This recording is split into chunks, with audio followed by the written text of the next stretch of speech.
So basically, after after sixth grade, we lived in California for a while, and we decided to move to Nebraska after my parents found a restaurant, and we moved to Gothenburg, Nebraska.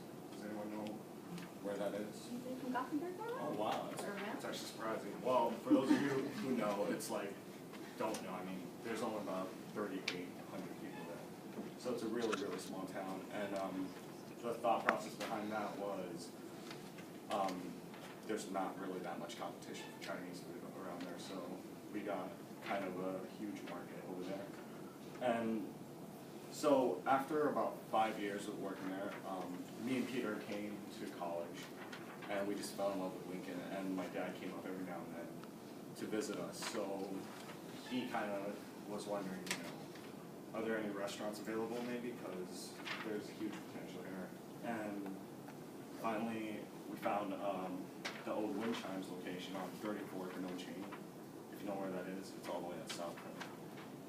And so we were born in America, so we're a first generation Chinese family. My dad was from Hong Kong, and my mom was from Vietnam.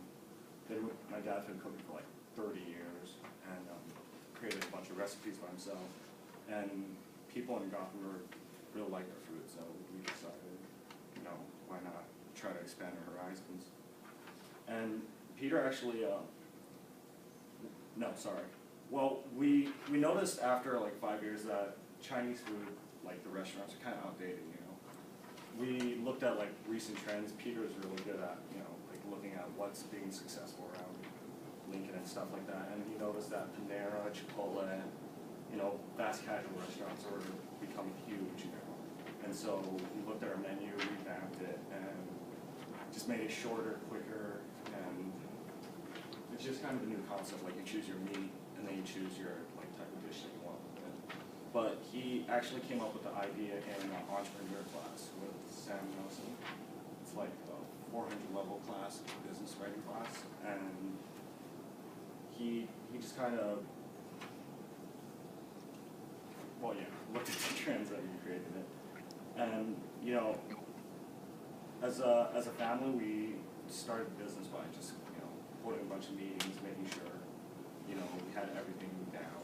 But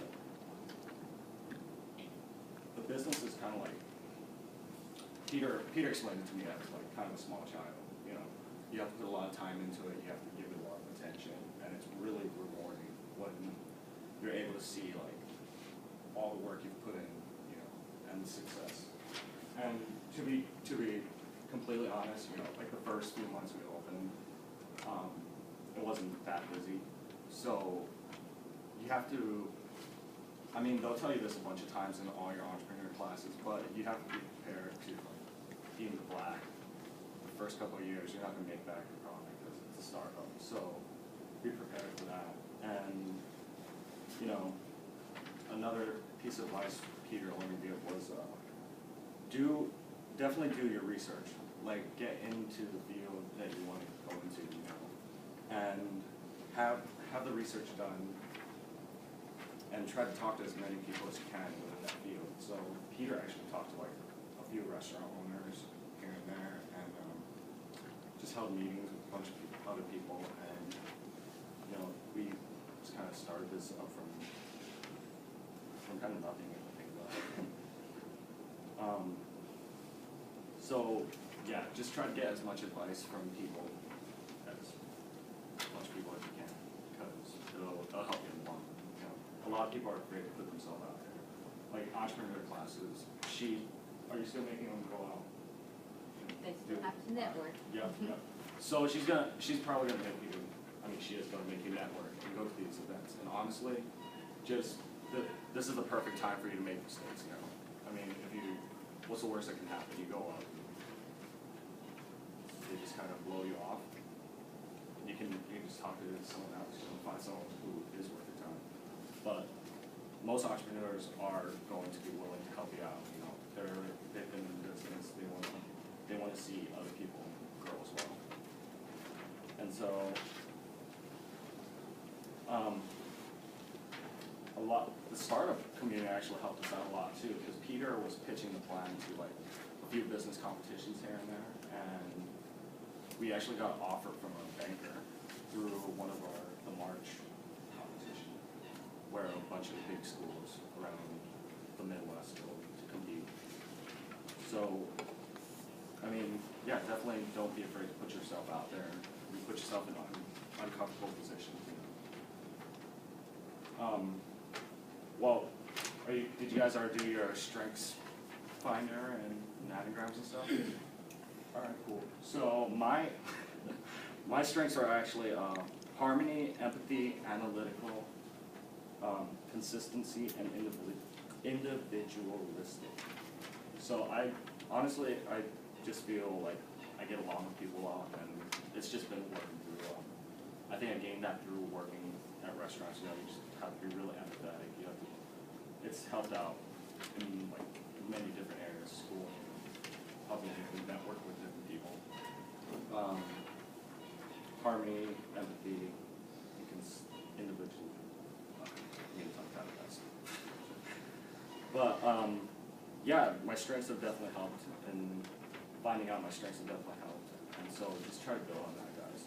Definitely. As for my anagram, I was a type 3, adaptable, excelling, driven, and human concepts.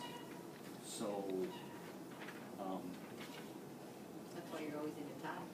actually, I tried. Not always, but I tried to be.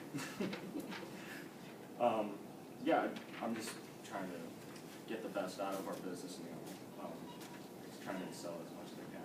And honestly, you know, you go in sometimes with not with all the information you get, and you have to try to make decisions based on all those decisions.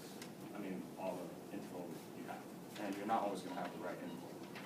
So be prepared to work with that. So I mean, this is really cool starting this up from nothing and just seeing it grow, because you know we went to a Save the City event with the city council, and we actually won Best in Show. We went there just to show people that we were catering, and there was like 70 different restaurants there, I think. And yeah, we took it home. That is a huge award, because I've been to the Savor the City, and everybody's there with all their restaurants, and for them to win that award is like, oh, that was cool. Yeah, it was definitely surprising. I mean, we didn't see it coming. Peter just brought back food from the restaurant because we ran out so quick. And he walks in, and we're like, "Come on up, Shen Cafe," and we're still serving food, so we look up. Oh wow! So it was just surprising, and it's really cool. I mean, seeing people enjoy your food, enjoy the stuff they do. So I mean, I'm definitely happy with the time. It was a lot of hard work. I'm not gonna lie. We put a lot of hours into it, but all in all, I mean, it was for the better. Because Lincoln's definitely a place to be. So will you cater to students out here, or do they need to come? I know we went, CEO went to the restaurant, and they set up so that we could feed about a dozen students, and we had quite a variety, and so it worked out really well. But I don't know, what can you do for students since they're a distance away? Honestly, we can cater to like events and stuff. We do a bunch of stuff with just entrepreneur classes too, and bringing food out. You just have to call us basically. We're really adaptable. I mean, the restaurants are pretty much, I mean, ran by me and my siblings. So like we totally understand. You know, college students need discounts and stuff like that. So we're willing to work with you and just talk to us. And as for actually, we're trying to get like some kind of deal going for students, because I personally know how crappy the drive is because I live over there.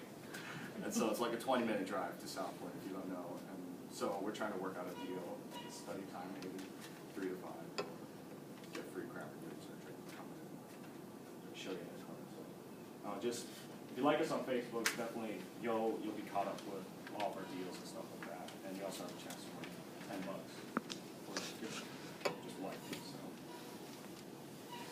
do you guys have any questions I can help answer? What was your setback in the beginning? Biggest setback? Honestly, not. I think one of the biggest things was not realizing how much human resources cost, because hiring people is really expensive, especially since we're actually not like a sit-down restaurant, so we can't tip. We don't accept tip, but people still do it because it's not nice. But yeah, we hired like way too many people, I'd say, was the first setback, and so that took away capital for the first month. But we started advertising stuff like that, so it really is true. You got to put money in to make money. It is a great atmosphere, so. Do you guys plan on opening another restaurant? Yeah, we created this concept so that we could create like clones of it, not clones, but other branches, and open it up. So if everything goes right, then yeah, we're planning on opening another one up in Lincoln pretty soon, or close to campus at least, because like we've had college students, I've had friends come in and stuff, and they really like it. And like Deb said, a lot of people do like the atmosphere. It's real nice, chill. I'd like to meet a lot of clients and different people there, so there's been some times where it's like a couple of days in a row that I'm over there, just, I'd like the Yeah, we like atmosphere. seeing that. Yeah. A lot of people are still wanting to hear about it and try it out, so. All right. Well, now, what have you brought? 'Cause- Oh yeah, I just brought a little orange chicken. Okay. I thought it was gonna be like a big lecture hall. So Yeah. I thought, Well, how but about what we do is you just pass the plates, and then Yeah, we sure. can pass it around, and they can just grab a little bit, and then we can kind of keep going.